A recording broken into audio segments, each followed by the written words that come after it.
still early at dawn, the red morning sun bath over a large battlefield where mighty men stands in two opposing camps.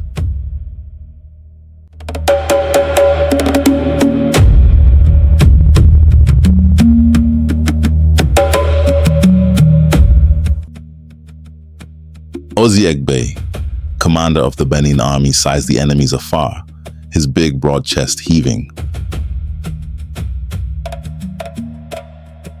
General Kosoko, commander of the army that has advanced from a western kingdom, stand ready for battle. The bone of contention? The vast arable land between the borders of both kingdoms.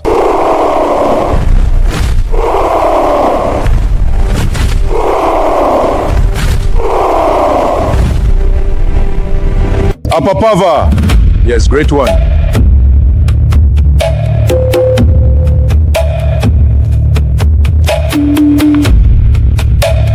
Do you see what I see? No, great one, unless you permit me to see it. These enemies before us, I see them scattered over the plains. Food for the vultures. Do you see it now? Yes, great one, I can see it now. Warriors, the time has come to rise and claim our destiny. Follow me into battle. Great and mighty men, today we shall completely defeat our enemies. This land belongs to our kingdom. Shall we give it to them?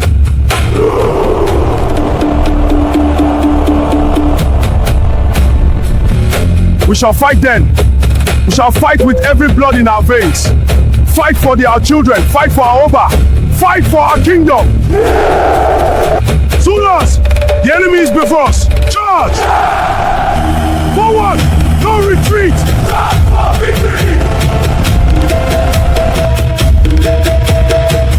No one dares this far without first counting the costs.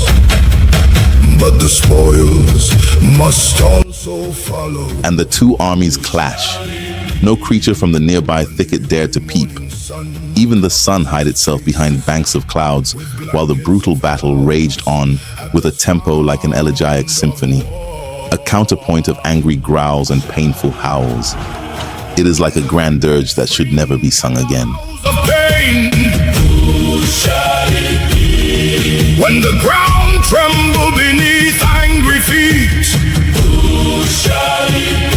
the time has come. The sound of war, the howls of pains, the wails of defeat, and the sounds of victory are imminent. Who shall it be? The time has come. The sound of war, the howls of pains, the wails of defeat, and the sounds of victory are imminent. Who shall it be?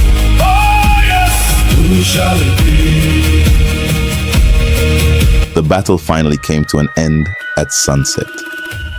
Oziegbe and his brave soldiers have defeated their enemy. And then, it is time to return to the kingdom. As the soldiers march homeward with a sense of pride, glad victory came their way.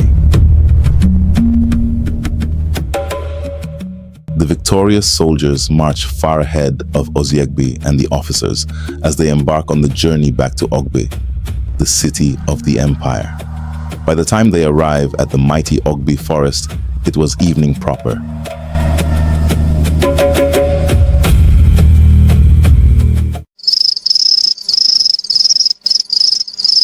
Inside the dense, dark, spooky forest, the air is damp and cold.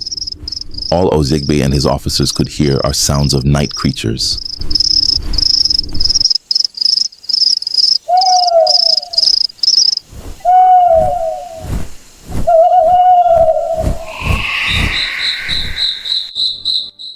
As Oziegbe and his men journey through the forest, their eyes scan around and about them. The soldiers know that nighttime is never a good time to journey through such a place, but they had just come out of battle and can care less. Neither man nor mortal can scare them now. They are ready to fight to death.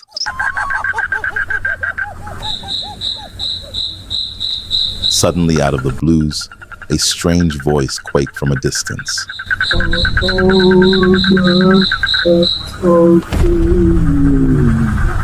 The strange voice caused the soldiers to stop and watch, their weapons firmly in hand.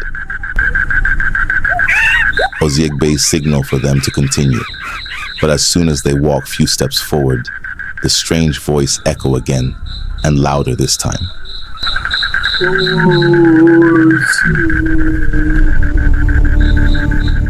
And then, a third time.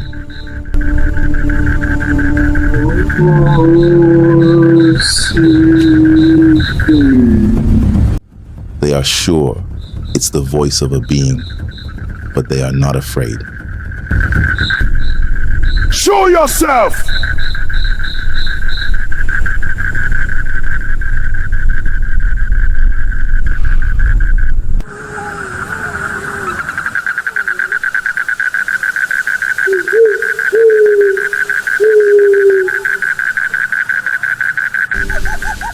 And then she appears, old and mysterious, standing before the soldiers with the aid of an ancient-looking walking stick. She is the elusive Obo no mortal has seen. Welcome, O King, mighty warrior. You are so great and famous beyond this kingdom that the mere mention of your name evokes fear and trepidation, and your blood-drunk sword thirsts for more. Thank you, Obo, but I don't understand. You surely know where Oba is, at his palace, and not here in the forest. I can see His Royal Highness, tall like the impressive Iroko, its branches towering over and across other smaller trees. But a pride of his kingdom, his very own, overtook this Iroko and eventually pulls it down, and he was plunged into the wild, where he fought with the beasts. I can see blood everywhere, blood in your hands. What is the meaning of this, wise one? What do you want from me? Read between the lines, great warrior. It is time. Be on your way, O king. The mysterious diviner concludes her prophecy, and she simply disappeared into the nearby bush. The soldiers are dumbfounded.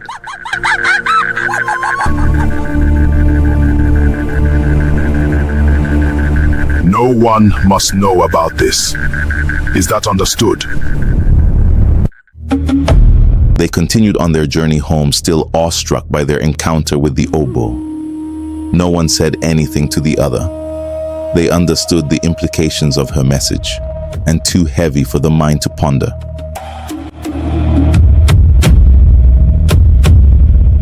The kingdom of Benin stands like a majestic fortress carved from the earth itself. Its colossal ramparts winding across forests and plains in miles unending, binding distant towns and settlements in a single mighty kingdom.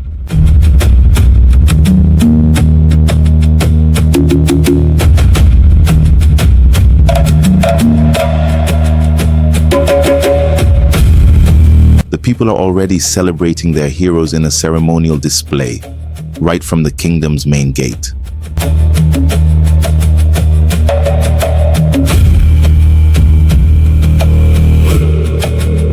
Some of the soldiers that has arrived goes and stands in a formation, waiting for Oziekbe, their commander.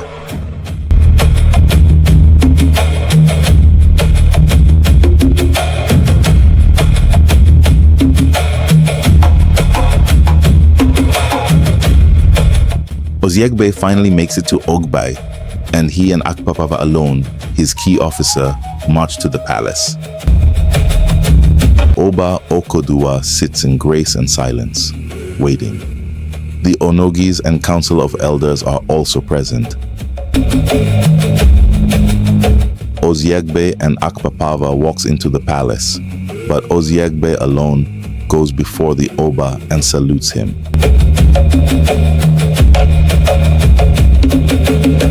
After the welcome formalities, Oziekbe goes and sits among his fellow Council of Elders. Opposite him sits Akpapava. Wine is served, and the elders celebrate. As Oziegbe sipped from his gourd of palm wine, he thought he tasted blood. The words of the oboe echo strongly at the back of his head. He struggles to shake it off, but the more he does, the more they come unstrung in his head.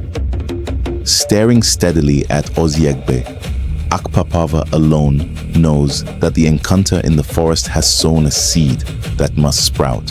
And when Oziegbe lifts up his eyes, Akpapava has his gaze fixed on him.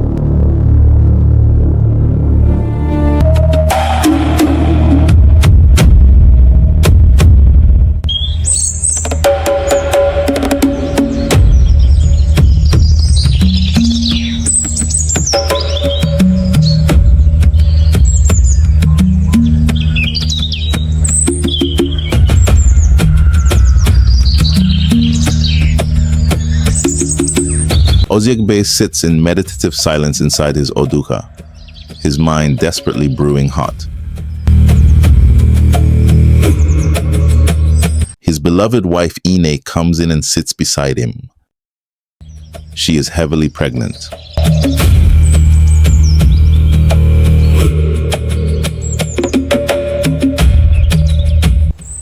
My lord, are you all right? Yes, I am. Why do you ask? Since after the war ended, you've been acting restless. Is there a problem? I'm all right, woman. Let me be. Akpapava comes by then. Ine saluted him and left immediately. Great one, I greet you. I greet you, brother. Please have a seat.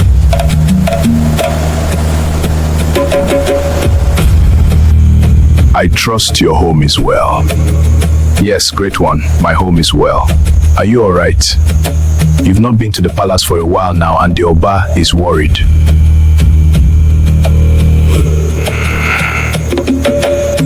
Oziegbe, I know what might have been going on in your mind. Does anyone know about the Obo's prophecy yet? No one knows, to the best of my knowledge. None of your trusted officers would dare speak to anyone about it, not even to their wives. If I may ask, what do you intend to do about the Obo's prophecy? Akpapava, what would you have me do?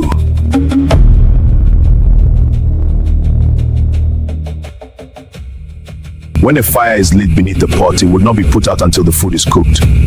It's difficult to ponder on, Oziegbe, but the Obo's message is clear enough.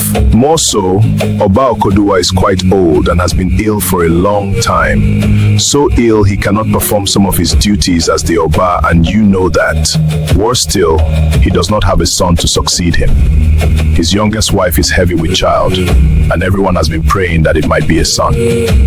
In fact, we all believe that this time, a son will be presented to the Oba. What if it's another daughter? What exactly do you want me to do?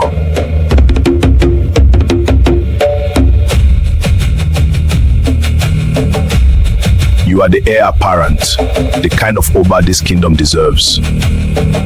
A king whose name alone would send our enemies scurrying for safety.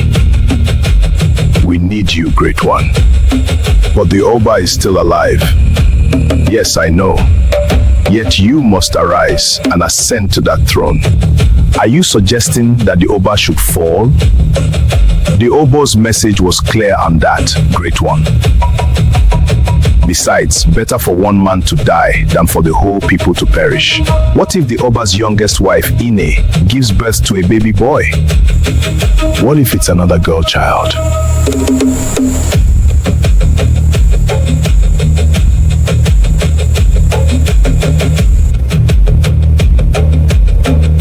Great one, I have always looked up to you for everything.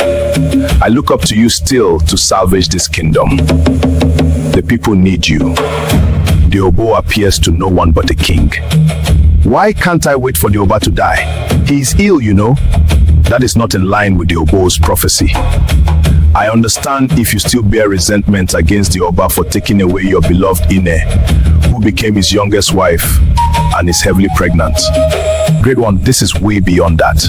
We're talking about a sacred prophecy and the fate of our beloved kingdom. You are asking me to kill the Oba. He is my father-in-law too, you know. You are not sounding like the one who led me into mighty battles. You will not question my integrity.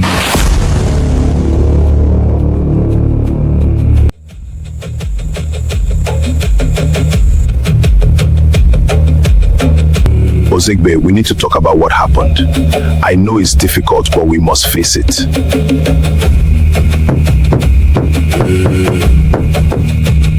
Apapava. Yes, great one. Send words round at once to the officers. We shall meet tonight by the riverside where the trees are gathered. You may leave me now. The heart of man, a place of unknown depths.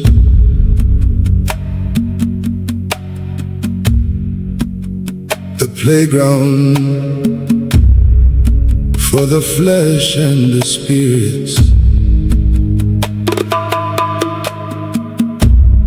How unfortunate, the one who loses control of this most sublime chamber, capable of anything. Indeed, the consequences are far-reaching. The heart of man, the place of unknown depths, a playground for the flesh and the spirits. Indeed, the consequences are far-reaching. The heart of man,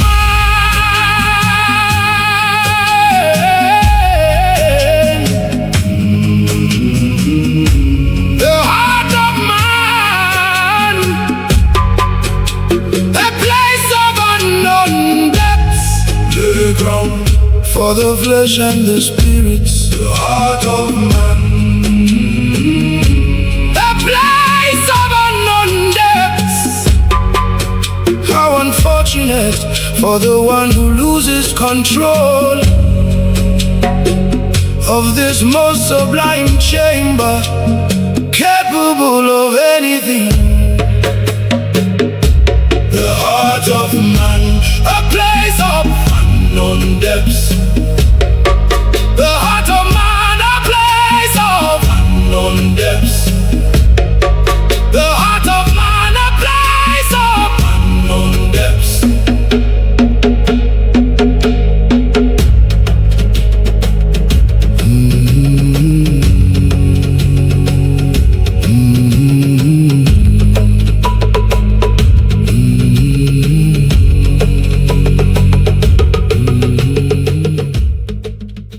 Ozigbe, trust your home is well. Yes, my king. Just that my wife's pregnancy gave a little issue. But she's fine now. Good to know, because we were worried you have not come to converge with us for over a week. She must be close to giving birth, I guess. Yes, my king. In fact, any moment from now, she will put to bed. I suppose the timing is the same with my youngest wife, Ine. May the gods give us an heir this time. The playground for the flesh and the spirit. I need to retire now. My back has started aching me. How unfortunate, the one who loses control. The Oba exits and Oziegbe exchanges pleasantries with his fellow council elders. But deep in his heart, a fierce battle rages. Soon, he is left alone in the palace. He sits, his heart in turmoil. And then, two mighty warriors of the land, Oziegbe has special regards for, Gwobadia and Abieyuwa, emerge and stand before Oziegbe. Gwobadia, Abieyuwa, I greet you. I greet you too, great one. Gwobadia, I hope all is well. You two don't look happy. Of course, we are not happy. But why is it so? How can we be happy when we were left out to guard a palace that had no threat, while our fellow warriors went out to fight for the kingdom? You both know it wasn't my making. That's an issue for another day. For now, please remain faithful to the task you've been reassigned to.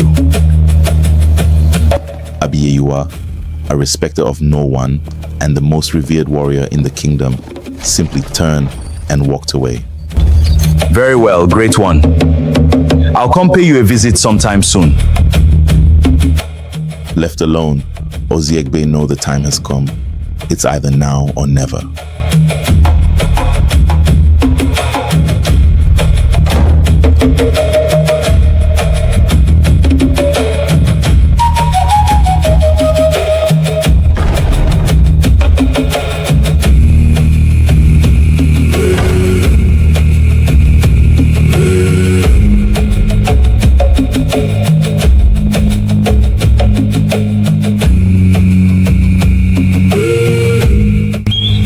In a remote part of the kingdom, Oziegbe meets with his trusted officers as organized by Akpapava.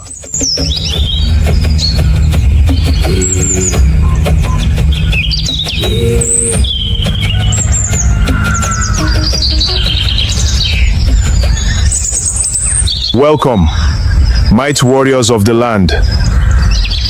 I take it that you have gathered even before coming to me. Great one. Just tell us when you want us to strike. You must ascend to the throne. I see. Has he spoken your minds? Yes, great one. Asemota. You must understand that if the Oba falls, your beloved wife might rise against you. You don't expect her to remain faithful to you knowing you had a hand in her father's death, do you? I understand the implication, great one. Good.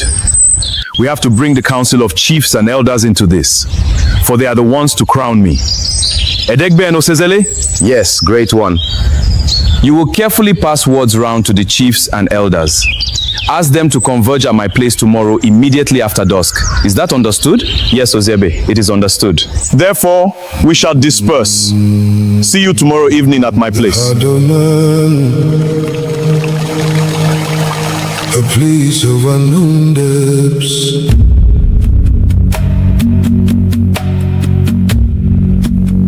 A playground for the flesh and the spirits. How unfortunate, the one who loses control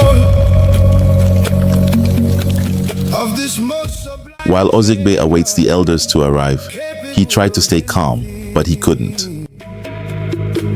Indeed, the consequences are far-reaching. The heart of man, the place of unknown depths, a playground for the flesh and the spirits. Indeed. Soon the elders begin to arrive in pairs. Oziegbe stays away, waiting until the elders are complete. Then he steps out to meet with them.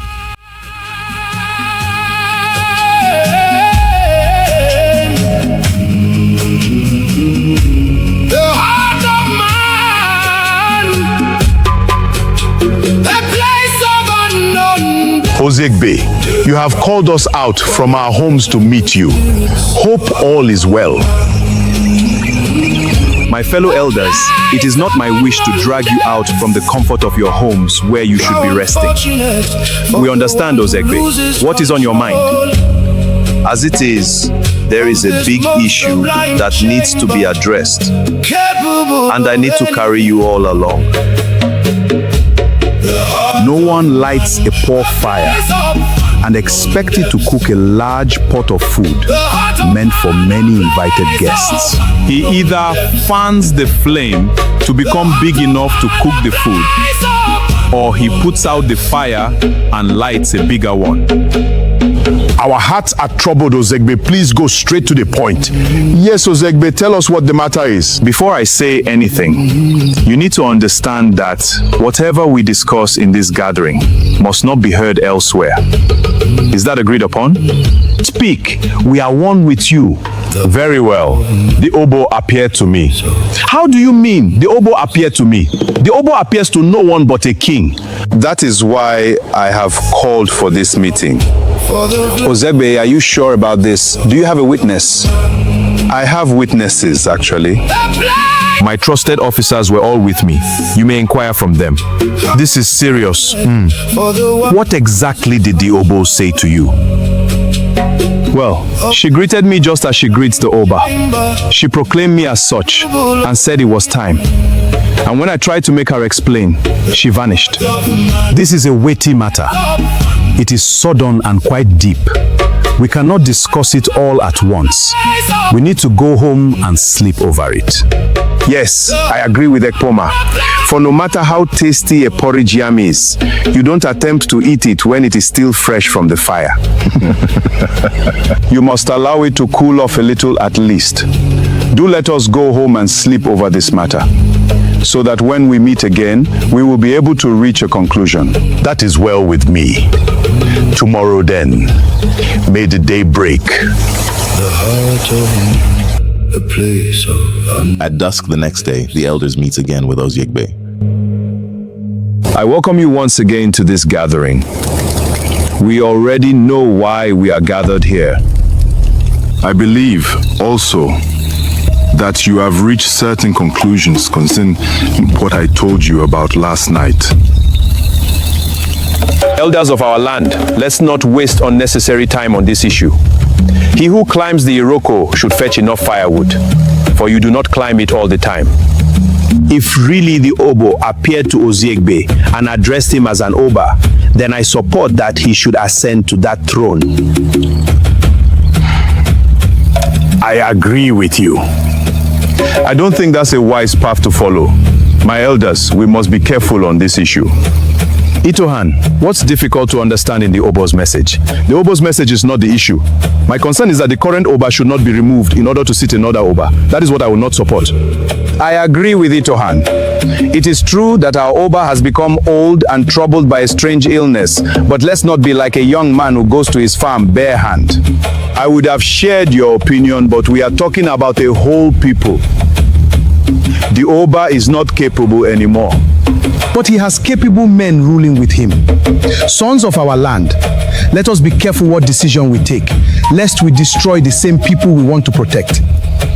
Elders of our land, when a man eats supper on his bed, he must be prepared for a restless night fighting off ants and roaches. The Oba has done well as far as this kingdom is concerned.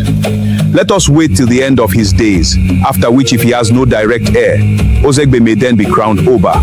You have spoken for yourself alone and not for the kingdom. Your opinion is not consistent with the Obo's message. Must we do everything the Obo says? The Obo appears to no one but a king. The message was clear enough. That the Oba should be murdered?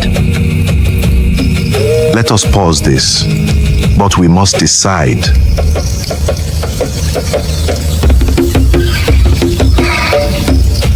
You have all spoken well. There will be no need for further dissension on this matter. A prophecy is something that must come to pass. Tomorrow, the deed will be done. If there is anyone who is not in support of this, let that one rise quietly now and go home.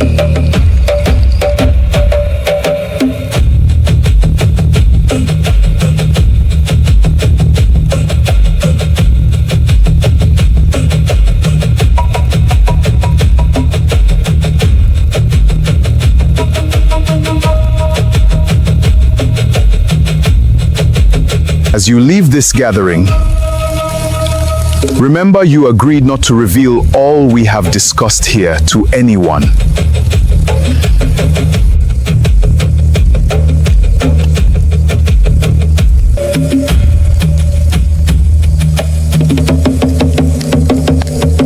He who defies an Oba should be put to death. Do not worry, fellow elders. We shall come to that in due course. Now that we have one heart, you can be rest assured that soon this kingdom will be restored to her usual glory as we know it.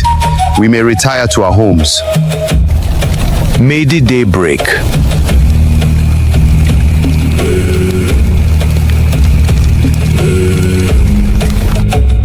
My trusted ones, I have settled with the elders.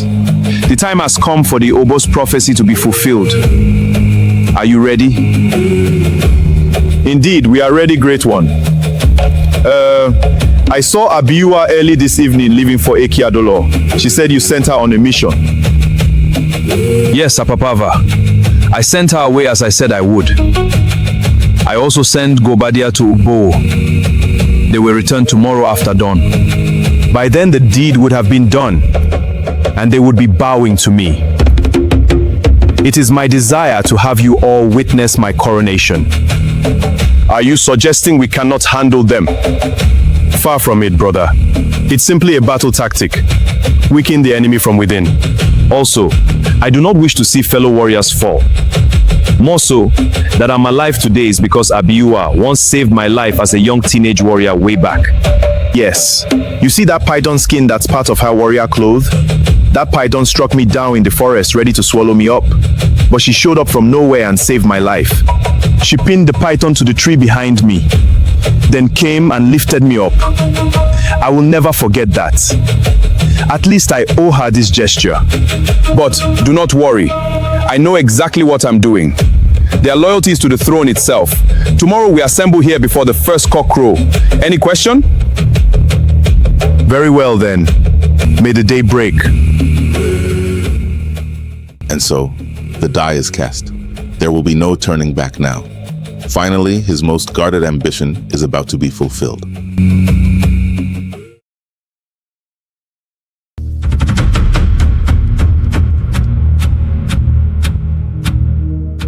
It's about the first cock's crow. The entire royal premises lay still, unaware of the event that is about to unfold.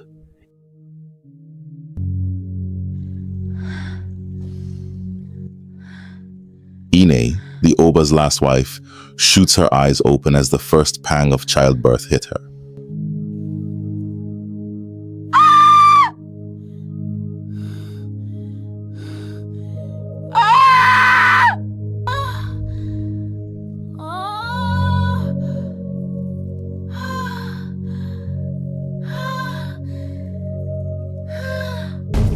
Meanwhile, Oziegbe, his officers and allies storm the palace in their numbers, like mercenaries with a single mission, to take over the throne. The Queen Mother and her two personal maids rush in to help Ine put to bed. Ine, push hard. The baby will soon start coming out. You can do it, Ine. Push. Breathe deep and push again. That's it. Keep pushing. Ine, push now. The baby coming out. You can do it. Yes, push, Ine. You strong. One more time.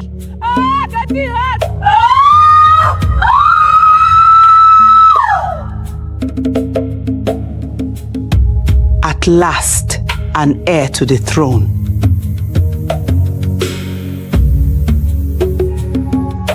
But soon, Ine goes into labor again. It's a set of twins. Breathe, Ine. Push now. I'm here. Back in the palace, Oziegbe and his allies swiftly defeated the palace guards. The battle is over. Oziegbe, I have since foresaw this. It is time to fulfill your evil ambition. But know this, the same fate awaits you someday. Back at the labor room, Ine, after giving birth to the second twin, passed out. Odion, Edewe's maid, appears with a newborn baby, and Gobadia also shows up at the door. Gobadia? Your Majesty, my queen, I need to hurry off now. Wait. Please don't go. Stay here with us. But the palace is under serious attack and the Oba is in danger. The Oba must have fallen anyway. We have an heir now and he must stay alive. Please watch over us while I make some quick decisions. Odion, why have you come here without your mistress, Edowaye? Is that not Ozigbe's son? My queen, forgive. I'm afraid my mistress may have died after childbirth. The queen mother's mind began to tick fast. She said, Odion? Yes, Queen Mother. Promise to keep secret what I'm about to do now, even under pain of death. I promise, Queen Mother. Give me that child in your arms and take this one from me. Yes, my queen. Now take that child and leave at once. Return home and the gods will be with you. Gobadia, I need you to take Osalu maize with that baby and escape into the mighty forest and to the river, where you shall cross over to safety. Run as fast as you can. May the gods be with you. Gobadia leads the maid, Osalu Maisai carrying the first twin, as they race, making their way to the forest. Inidia, the palace messenger, also joins them. Meanwhile, at the labor room, Do not be afraid, my dear. If this is going to be our end, then we die with courage and honor. and then Oziegbe and some of his officers stormed the labor room. So it's a boy.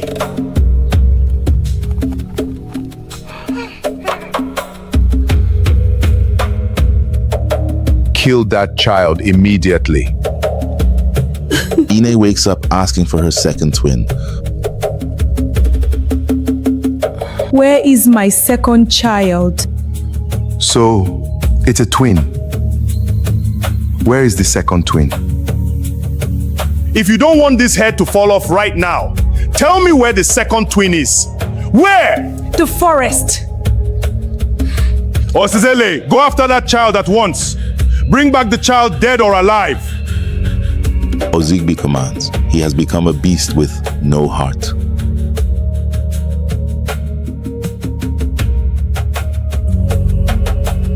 Apapava. Yes, great one. Kill them all.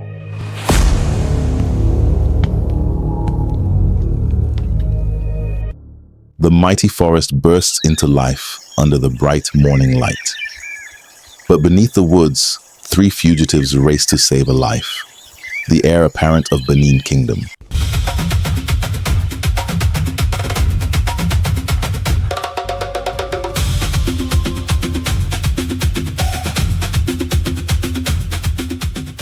Guobadia, Osalumaisai, and Inidia, the palace messenger, race through the forest with the baby king en route the mighty Ogbai River. Keep running. Don't be tired.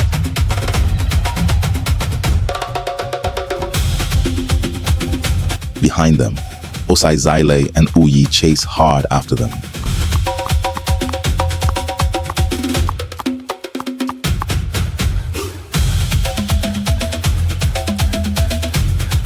As they race, Guobadia knows he has to do something to give the baby a chance at survival. He swings around to face their assailant. You traitor! Were you not supposed to be on an errand for Ozigbe? Murderers! You've murdered the Oba, right? Osizil attacks Guobadia. This gives Uyi the chance to pass by, and he goes after the child while Osizili engage Guobadia in a fierce wrestling.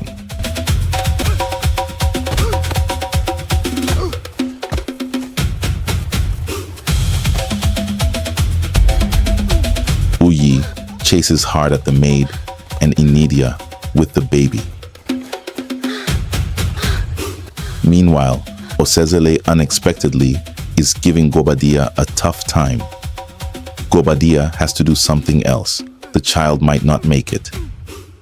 Suddenly, Abieyuwa appears, racing down with all her might.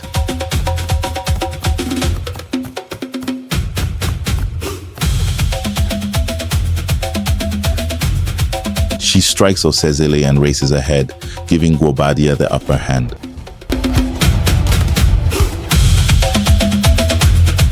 Uyi is desperately closing the gap as he chases the maid and Inidia. Inidia then did the unthinkable. He doesn't stand a chance against Uyi, but he has to give the child a chance. Uyi finally catches up with Osalumese, and he roughly takes the child from her.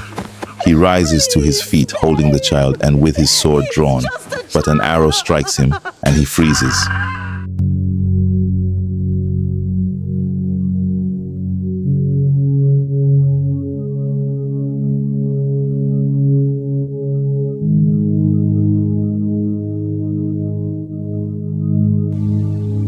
Don't be afraid. You are safe now.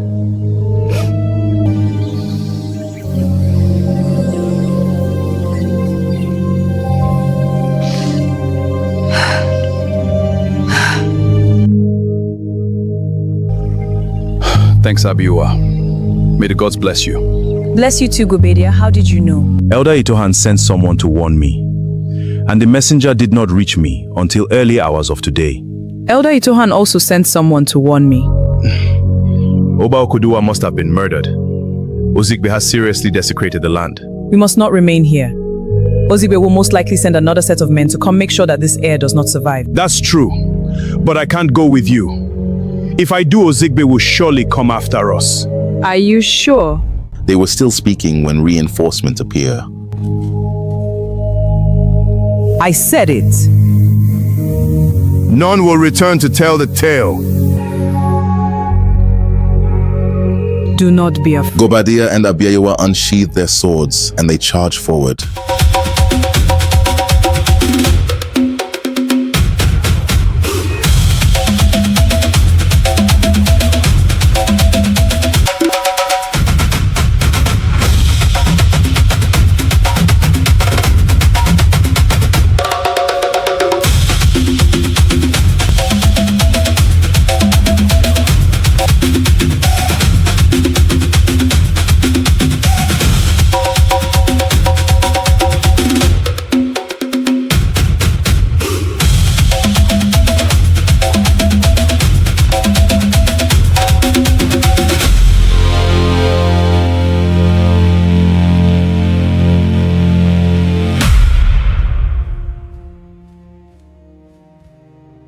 I have an idea. I just spotted a dead rabbit. Once you leave now, I'll deal with the rabbits. Dig a hole somewhere around where eyes can see it and bury it there. Makes sense. But how about all these soldiers behind us? I guess they will become an unsolved mystery. The sooner we part and move ahead away from here, the better. Be careful, Gobadia. I still wish you come along with us. Don't worry about me. You must leave now. As Abieyuwa leads Osalumase and the baby away, Gwobadia's heart palpitates. It is a difficult decision to make, but it is the only way to keep hope alive.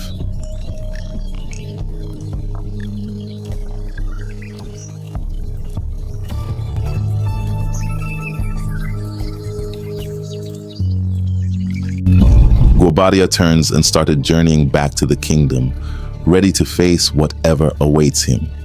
If his death will help keep the baby alive, so be it.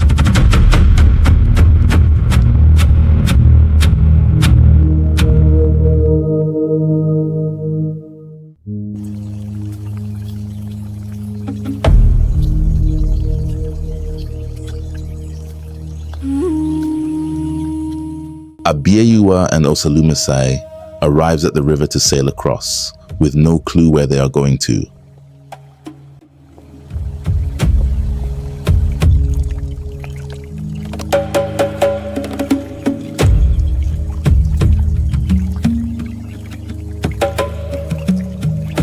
There is no ore inside this boat. I need to quickly go look for something we can use inside the forest. Find somewhere to hide and wait for me. I'll be back very soon.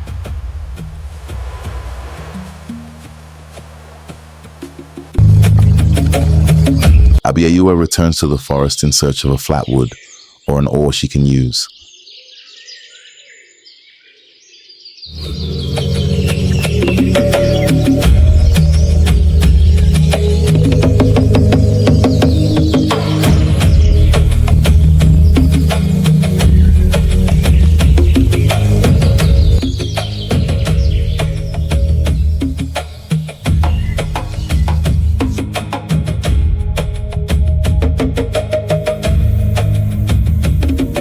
Back in the kingdom, Oziegbe sits with the council of elders in a quiet discussion. By this time, Gobadia had successfully returned to the palace in guise of just coming from the errand Oziegbe sent him, while feigning ignorance to the event before him. Yet he stays calm without asking too much questions, showing firm allegiance to the throne. A soldier comes into the palace with a discreet information. At once, Oziegbe exits the palace, followed by Akpapava, Gobadia, and some soldiers. Back in the forest, Abieyuwa, still searching for a flat wood, found a blood trail. Realizing that Osizele is not dead, she bolts off, racing down to the kingdom with all her might.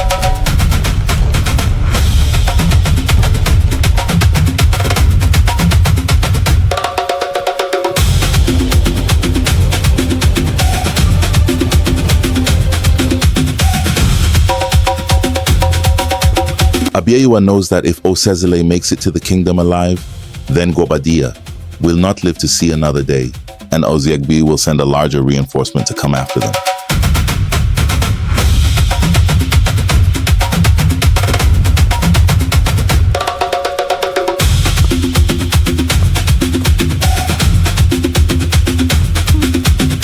Osezele struggles out of the forest agonizingly.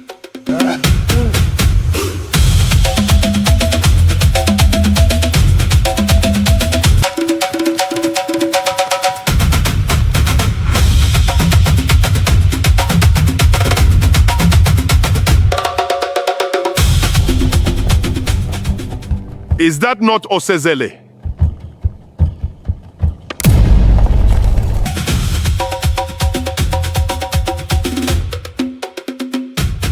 Akpapava takes a notice of Osezele trying to say something to the soldiers helping him, but his voice is too faint. Akpapava steps up at once to go listen to him. Gobadia, from where he stands, is already highly tensed.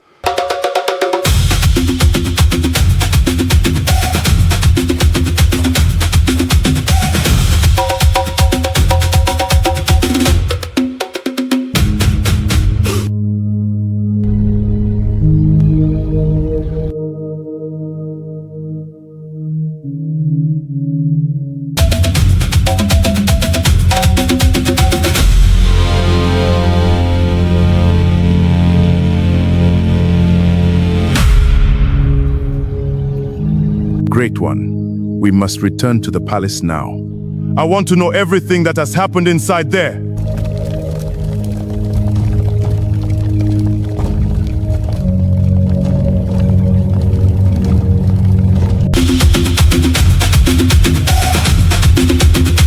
Abieyuwa raced back through the forest after successfully neutralizing what would have become a great disaster. She must return to the river and sail off as soon as possible.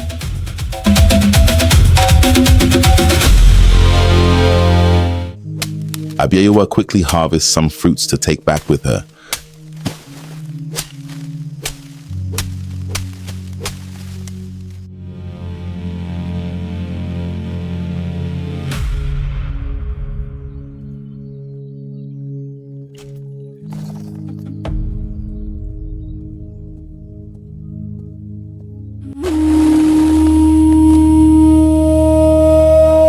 And then she sees a herd of forest goats and an idea comes to mind.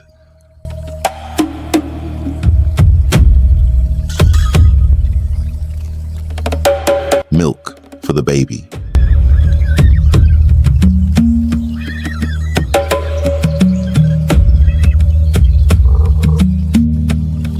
Abieyuwa returns to the riverside with an oar.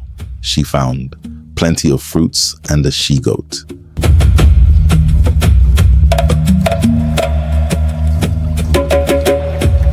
She promptly pulled the boat into the river and they set sail.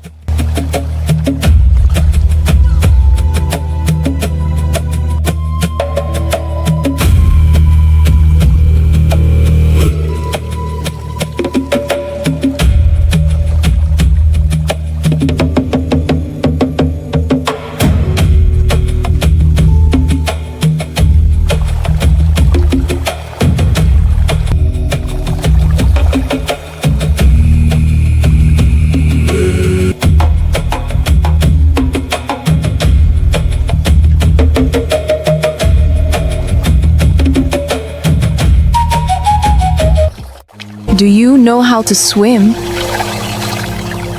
I swim like a fish.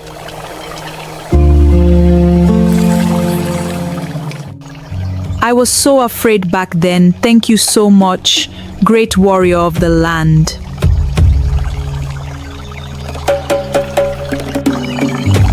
Do you think Oziegbe might come after us again? I don't think so.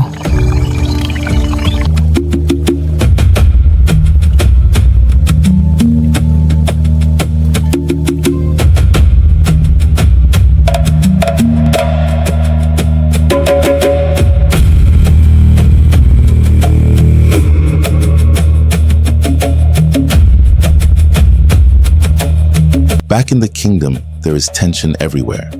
The people stand in small groups, whispering and watching out in fear.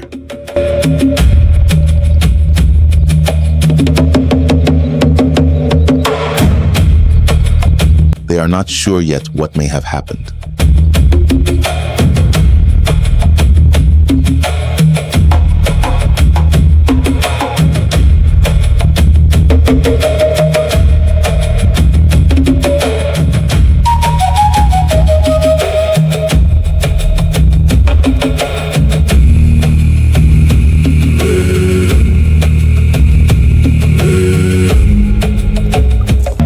Oziegbe arrived at his home with some of his officers to see his child, for he was told of the incident that had happened in his home.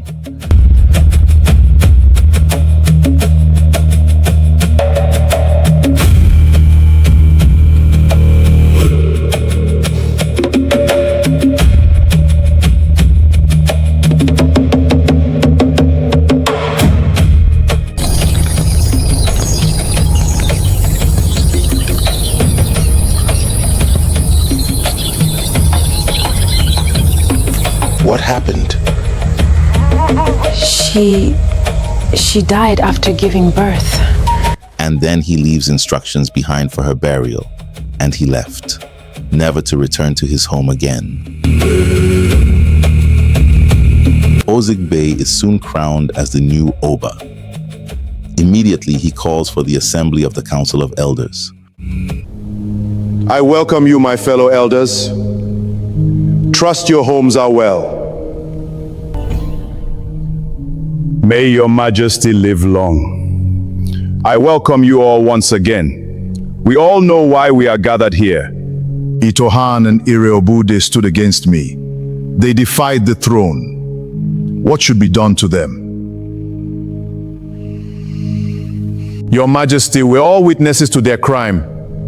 He who defies the Oba should face the ultimate price. Let's not waste time on the matter. Very well then. You've spoken well. They did not only defy me, they also went against our agreement not to mention to anyone about our meetings. Their action is clearly an act of traitor. I assure you that they will face the ultimate sentence. I have spoken. And so the two noble elders are sentenced to death. What is life? The price of evil ambition is indeed endless.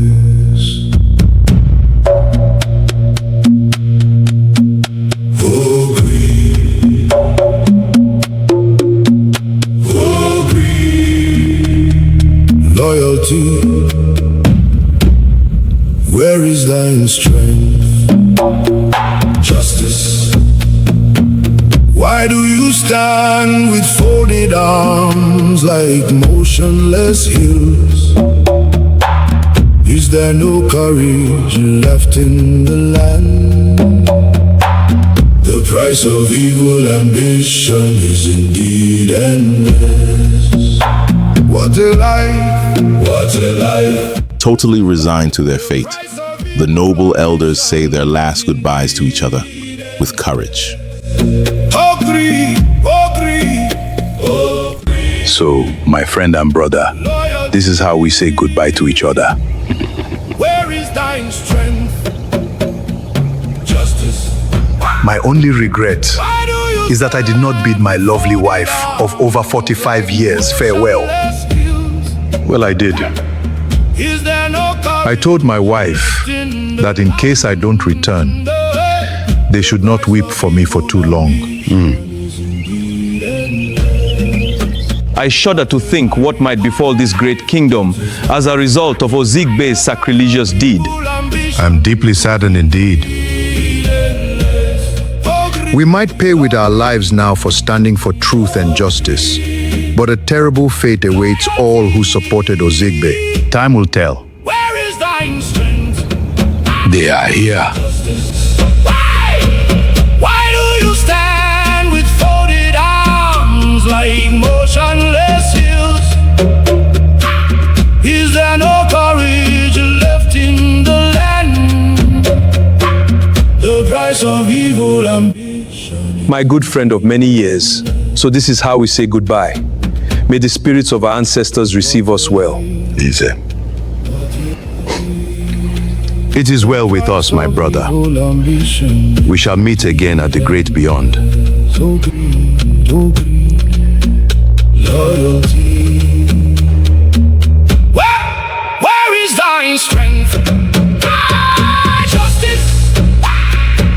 Why do you stand with folded arms like motionless hills? Is there no courage left in the land? The price of evil ambition is indeed endless.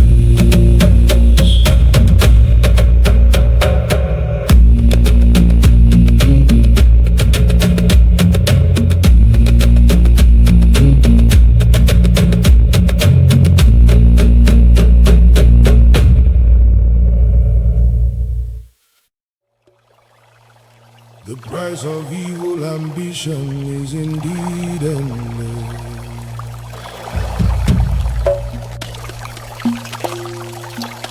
Oh, greed. Oh, greed.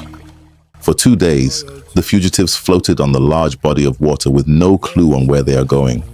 By this time, the water has reached the point where it joined the sea. Why do you stand with folded arms like motionless hills? Is there no courage left in the land? The price of evil ambition is indeed endless. What a life. I think you should milk the goat again and feed the baby before he begins to cry a second time. Day and night, the fugitives sail on, silently praying to the gods to lead them to safety. Where is thine strength? Justice. Why do you stand with folded arms like motionless hills? Is there no Around the royal premises, security has been tightened. No one is allowed to come and visit till further notice, except by strict invitation from Oba Ozigbe.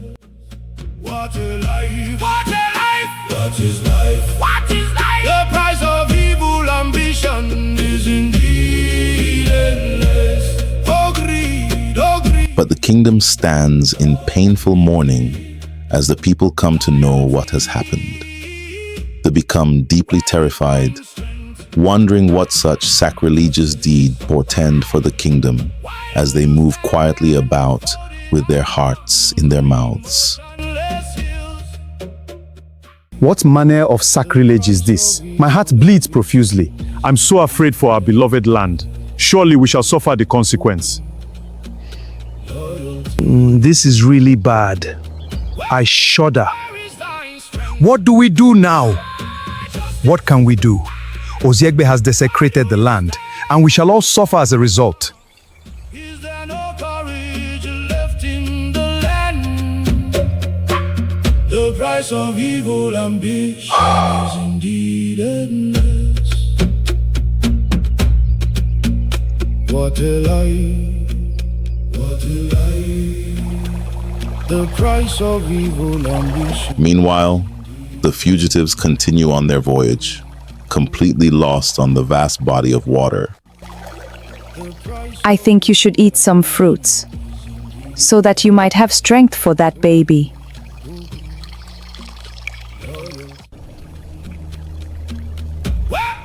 Where is thy strength?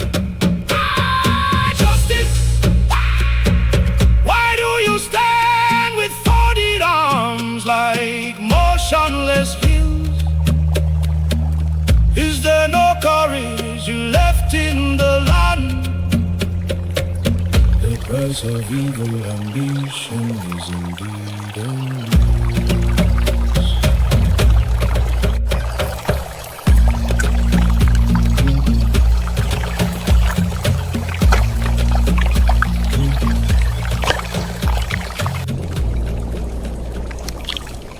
It's been 11 days since the fugitives have been sailing aimlessly. By this time, fatigue has set in. Osalumase is exhausted. The baby cries more often, and the goat bleats from being milked to feed the baby, yet not eating enough to replenish. Even Abieyuwa begins to show sign of tiredness from paddling for days.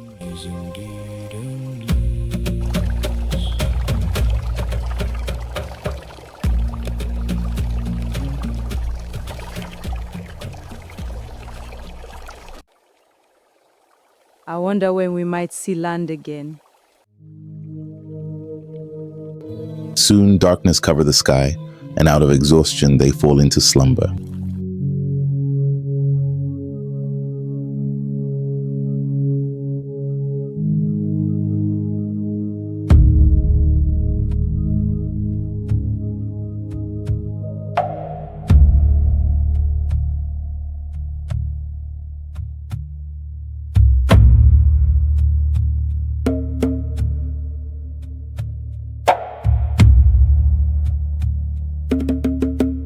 Morning comes again, and by this time the ladies have zeroed their minds on whether they would survive or not. All they can see are endless stretch of water.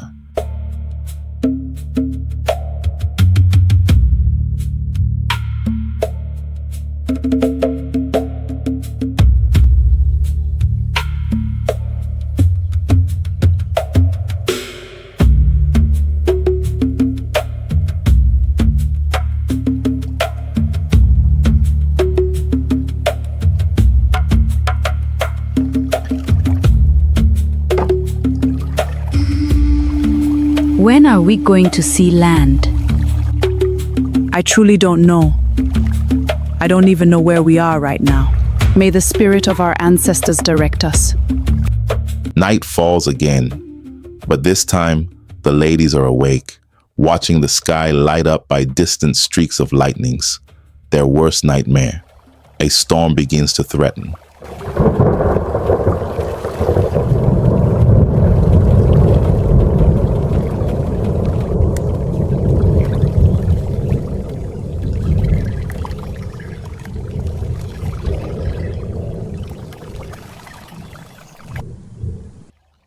I hope it's not what it looks like. I've been praying silently a storm may not happen. Now it seems like one is imminent. And then the storm begins to gather, faster than is expected. I think a storm is coming! Brace yourself!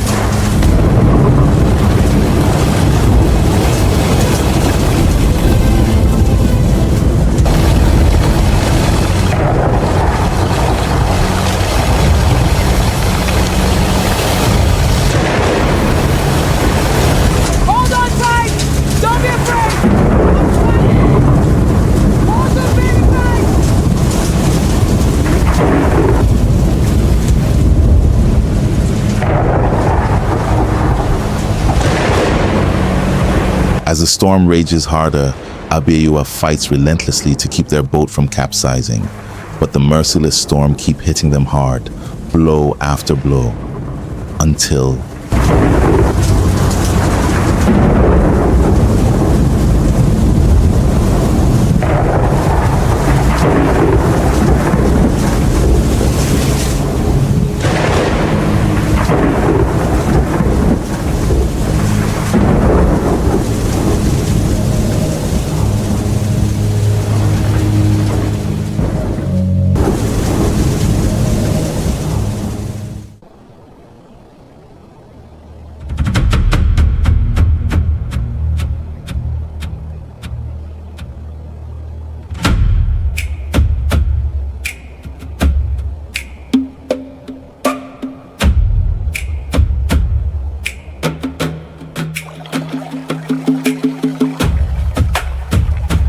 This is Chief DCI, a middle-aged man and a noble fisherman, out here not to catch fish, but to perform his routine check after a storm.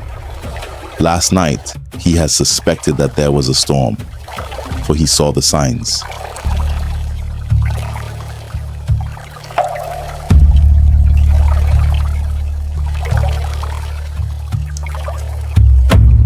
He is about to give up, when suddenly his eyes catches sight of something far away.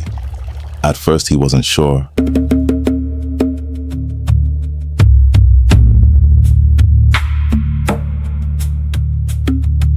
Then he sees what look like hands waving. At once, he sits back and begins to paddle as fast as he can towards the direction.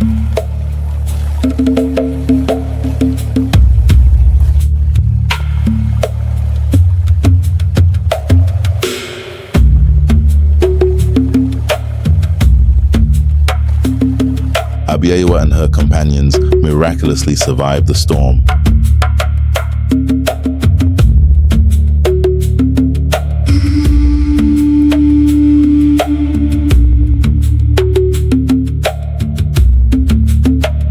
Chief Desai arrived and he promptly helped the survivors into the boat.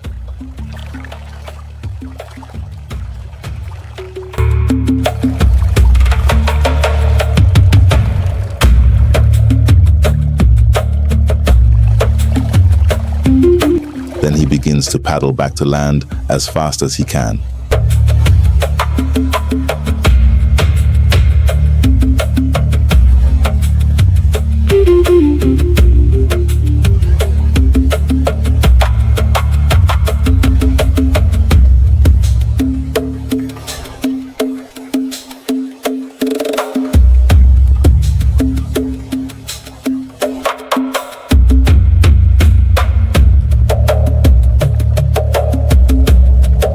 Chief Desai reached the shore and at once he helped the survivors out from the boat. The villagers have gathered, watching with glee at the strangers as they make way for them to pass. None of them ask Desai any question. Instead, they all murmur one statement: "He's done it again."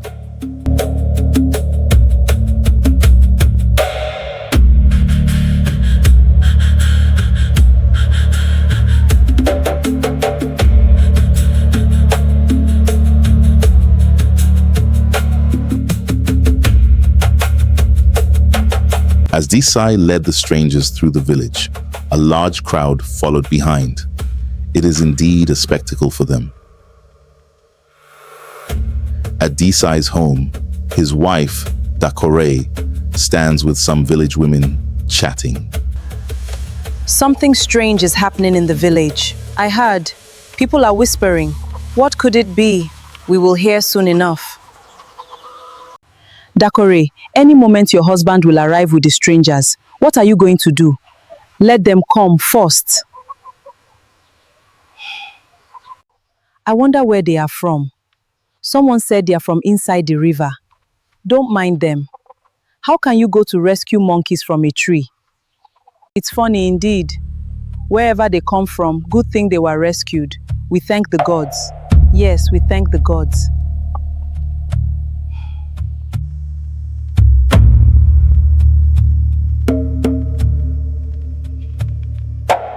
Finally, Desai leads the strangers into his home. Welcome, my husband. Please attend to these strangers at once. Find wrapper for them to change. Okay, my lord. You're welcome again, my sisters. Please settle down. Let me go quickly get you some wrappers.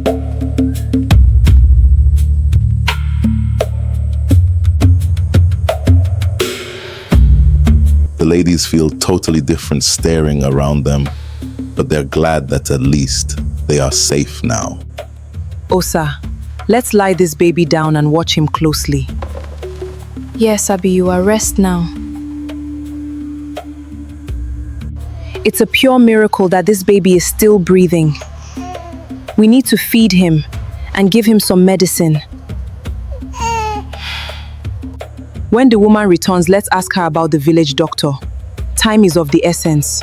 Yes, good idea. This is Mama Tari, the village doctor. She has to inspect that baby right away. My daughters, you're welcome.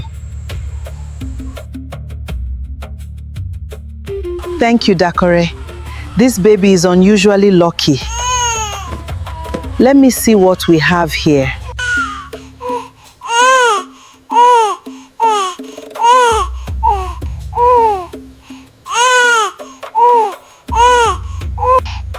The child is weak, but the gods have not abandoned him. I will prepare medicine for him. Find food for the baby. I have left some medicines behind. Make sure to feed the baby. I'll be coming by to check on his progress. Thank you, Mama Tari. Ah, Mama Tari, you're here already. Yes, Elder Disei. Thank you so much. How's the child doing? I hope he will be okay. Yes, my elder. That child doesn't seem ordinary to me. His survival is sheer miracle. But he'll be fine. I'll keep an eye on him. Please do. I deeply appreciate. I'll send the payment to your home this evening through my son. That is fine, my elder. May our ancestors reward you for the noble sacrifices. And you too, Mama Tari. If not for your timely response, that child would have been in danger. It is well, my elder. But do you have any idea who they are? I don't have any idea who they are, and they look like total strangers. They must have sailed from far away. But wherever they came from, we shall find out soon. Yes, we will. Let them recover first. Afterwards, we find out who they are. I must be on my way now. Please let me walk you down a little bit.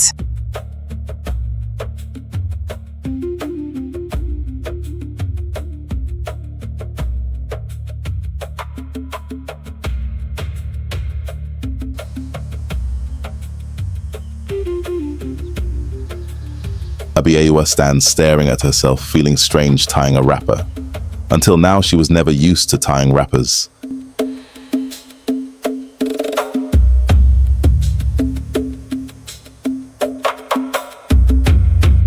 I know this feels strange to you, tying a wrapper. Is it your first time? Yes, it is. But I better get used to it. Abieyuwa, I feel strange. Though I know we are safe now, but far, far away from our land. I know. At the moment, we need to recover well, for we've been through a lot. Don't worry, everything will be all right. The gods spared our lives, and it's for a reason. I believe so too.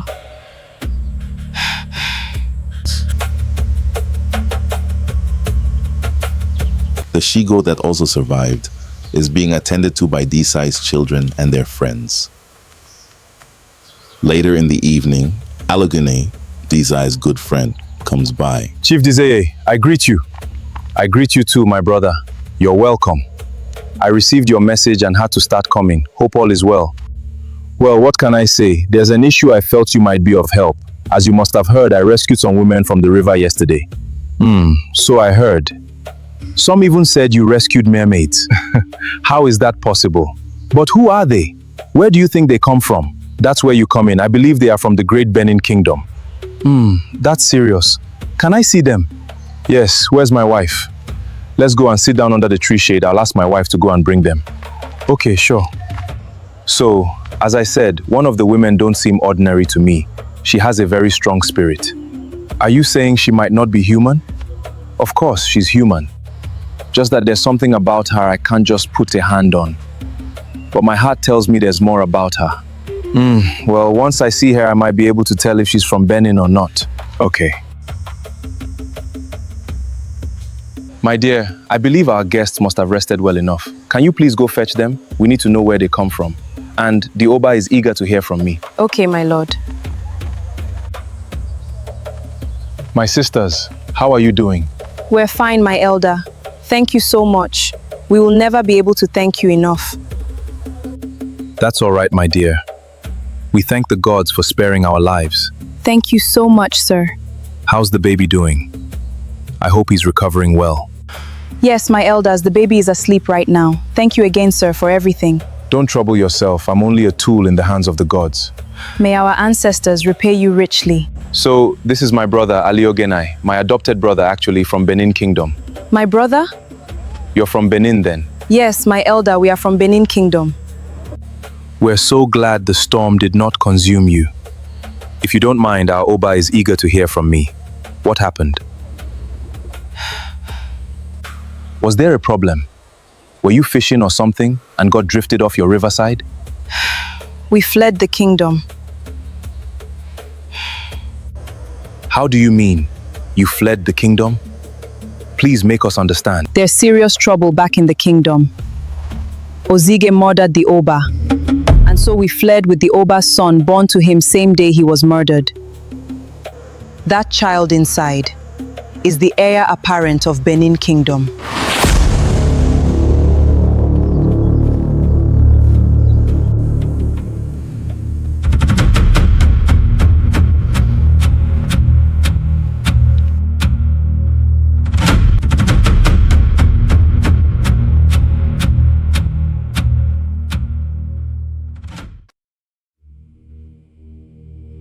The time has come.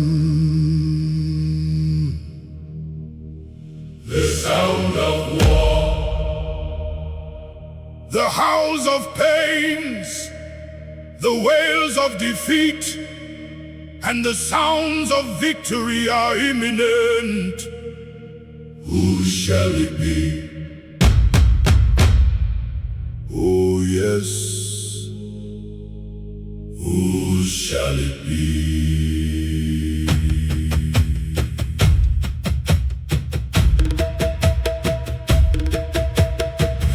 No one dares this far without first counting the costs. But the spoils must also follow. Who shall it be? When the early morning sun covers its face with blankets of clouds at the sound of war. Who shall it be? When the thickets shrink at the howls of pain. Who shall it be? When the ground trembles beneath angry feet. Who shall it be? The time has come. The sound of war.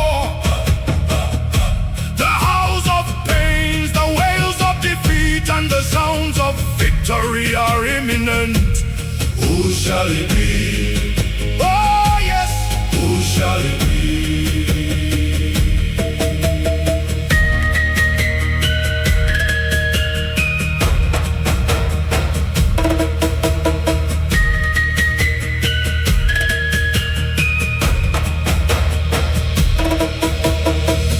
No one dares this far without first counting the costs. But the spoils must also follow. Who shall it be? When the early morning sun covers its face with blankets of clouds at the sound of war. The time has come. The sound of war. The howls of pains, the wails of defeat, and the sounds of victory are imminent. Who shall it be? Oh yes! Who shall it be?